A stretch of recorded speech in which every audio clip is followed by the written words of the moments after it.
It's great to be back after that break, and I can tell you that it is a brand new show and it's a brand new place. It's the Old Wesleyite Sports Club, and let's talk cricket.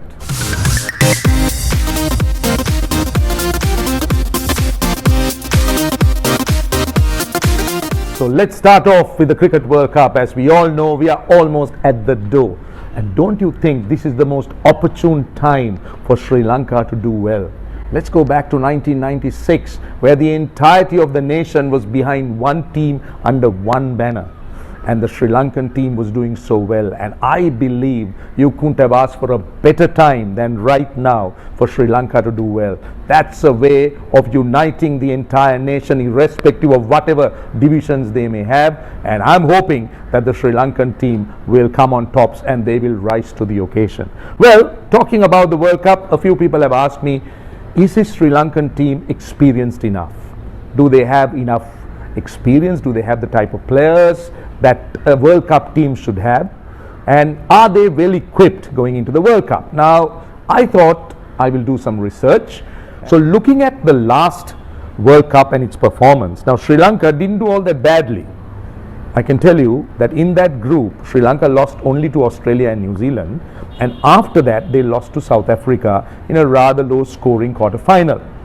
But that team had big names.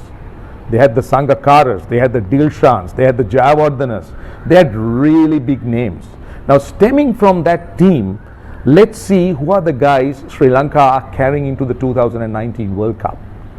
Now, I got a list of names, in fact 5 of them. Lahiru Thirimana, Angelo Matthews, Thisara Pereira, Lasith Malinga and Suranga Lakmal. Of course, Jeevan Mendis did figure rather briefly, but these were the 5 cricketers who actually figured prominently for Sri Lanka in that 2019 World Cup. Now, out of these players, Lahiru Thirimana was in sublime form. 302 runs, he had an outstanding World Cup, 139 at his best. Angelo Matthews got 195 runs, and then of course Lasith Malinga got 12 wickets, Lakmal had 7, Matthews used to bowl those days, and Thisara Pereira had 6. But don't forget that that team had a few others that brought in the experience. Jeevan Mendis did figure in 2 games, I think, and he bowled quite well, and he's in the squad as well. So Sri Lanka really go into the World Cup with a setup like this, with a setup that or a team that has a blend of experience and inexperience, and 5 players who have already got World Cup experiences. But what is important from a Sri Lankan point of view is the preparation. Now, let's not forget that due to unavoidable circumstances, the Dambulla preparation didn't happen. So I don't want to dwell on that. So Sri Lanka did the right thing, went to England early. Now, the challenge involving a subcontinental team is coping with conditions. So I think the Sri Lankans have done well. They've gone early, they're preparing in England, and then they come to Scotland for 2 ODIs. It's very, very important that the Sri Lankans don't worry too much about the results in the Scotland game. Because Lasith Malinga is not going to play. He's been given a rest, and that's fine because he was in a IPL and he needs a break. But don't worry about the Scotland results.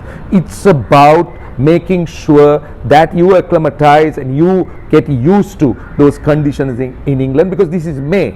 And June also is very similar to May in England. It's just after the 3rd week that it really starts to dry up. Well, if Sri Lanka wins in Scotland, it's fantastic.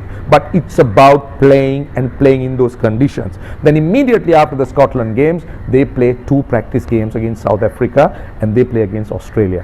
That's the only preparation, or that's the only practice games they have before they go straight into Cardiff to start off their World Cup campaign. So I believe these 2 weeks that is going to happen from now on till that start, 2 to 3 weeks, are going to be critical. It's about facing the moving ball. It's about the movement of those pitches, because I guess these pitches will be green, and England will go hard at any subcontinental team, particularly India. They won't want India to win, so they'll give India as difficult pitches as they can, give them as foreign as they can, and they'll do the same thing to Sri Lanka and Pakistan. So considering all that, this little preparation, games against Scotland and also Australia, South Africa, critical.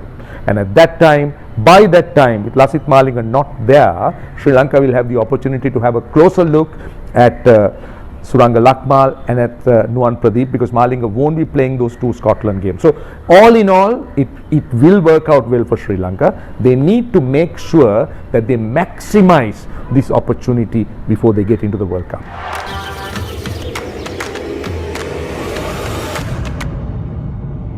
Well, if the preparation is important, it's also important to look at where the Sri Lankans will really be blending their bowling attack.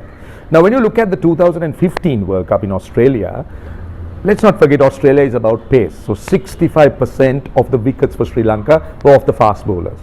Now, where are we playing this time? It's in England. Now, look at the Sri Lankan team. Just one recognized spinner.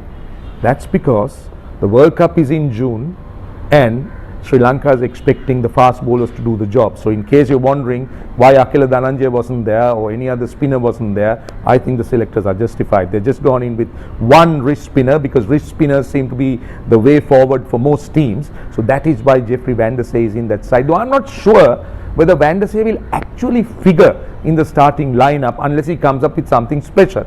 I think even in this World Cup, it will be about fast bowling. Lasith Malinga for sure has to figure, otherwise there is no reason he being there. And Suranga Lakmal, of course, is Sri Lanka's next most experienced. I'll be interested to see whether it would be Isuru Udana playing first as a bowler and then for his batting, or whether he would feature as an all-rounder and they play Nuwan Pradeep. That's a question they'll have to look at. But I can tell you one thing, in this World Cup too, just as in 2015, the Sri Lankan attack will depend a lot on the seamers with a lot of help from the likes of Dhananjaya de Silva, maybe even Jeevan Mendes, and a few overs from Thisara Pereira, and that should really make up the bowling combination. So I believe you now understand where Sri Lanka is before this World Cup starts, and maybe you got an idea as to why Sri Lanka went in with this squad. More pace, one spinner, lots of all-rounders. The reason why? Pitchers in England and the time they are playing and the way forward as far as they are concerned. I'm sure the entirety of Sri Lanka are quite excited with the World Cup about to happen. New captain, well, lots of hopes for the Sri Lankans and always renewed hopes just before a big tournament like the World Cup. But I must tell you that the end that I want to present to you is not very good. You know why? Because Sri Lanka sadly have heard the bad news about Avishka Gunawardena and Nuwan Soisa yet again, involving the T10 that happened in Dubai. That is really sad news.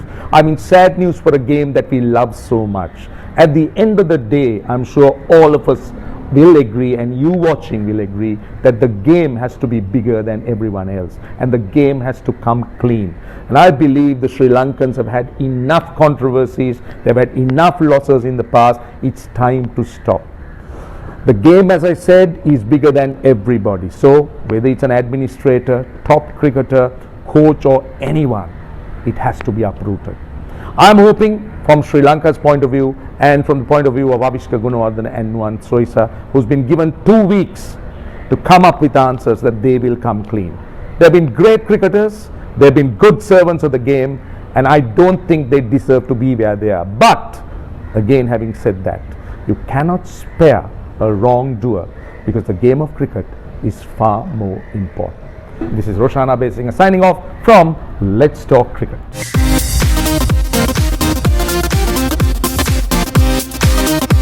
Let me remind you, if you have comments or suggestions, comment below.